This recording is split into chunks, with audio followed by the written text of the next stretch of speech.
Então, o que acontece é o seguinte, existe algo que nós chamamos de substituição tributária. Tá? Então, quando você vende para dentro do estado do Rio de Janeiro, a indústria, né, ou o importador, se for um produto importado, ele já recolheu o ICMS, por exemplo, para todo mundo que vai efetuar a venda dessa mercadoria. Né? A indústria recolhe pelo atacadista, pelo distribuidor, recolhe pelo varejista, que vai vender para o consumidor final e tudo mais.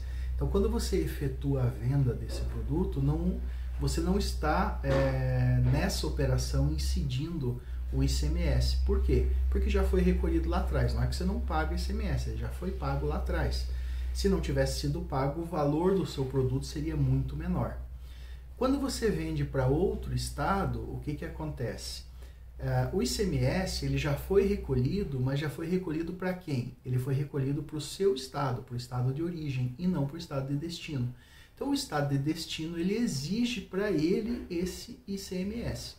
Ao invés de fazer uma compensação entre estados, entre um enviar o recurso para o outro, existem convênios entre os estados que estipulam que ou quem está vendendo ou quem está comprando tem que pagar o ICMS no ato da venda, no ato da compra, aliás, como se fosse uma indústria. Né?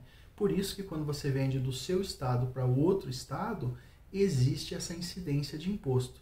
Depois, a depender de determinados critérios, você pode até restituir esse valor aí, comprovando, né, que foi pago, foi vendido para outro estado, foi pago, etc. Uma parte do ICMS que foi recolhida a mais pela indústria, você até pode solicitar o ressarcimento. O que eu sugiro para você é o seguinte, dê uma olhadinha no que são os regimes fiscais diferenciados que ainda existem, né, que por alguns anos vão continuar existindo ainda. Existem empresas que elas são reconhecidas como substitutos tributários, como empresas que também podem ficar responsável pelo recolhimento desse tributo como se fosse a indústria. Você vai conseguir comprar, se você conseguir um regime diferenciado desse, você vai conseguir comprar do seu fornecedor sem o imposto de toda a cadeia, só com o imposto da parte dele, digamos assim, e quando você vender, a depender do destino para onde você está vendendo, você não vai ter uma incidência tão grande de impostos assim.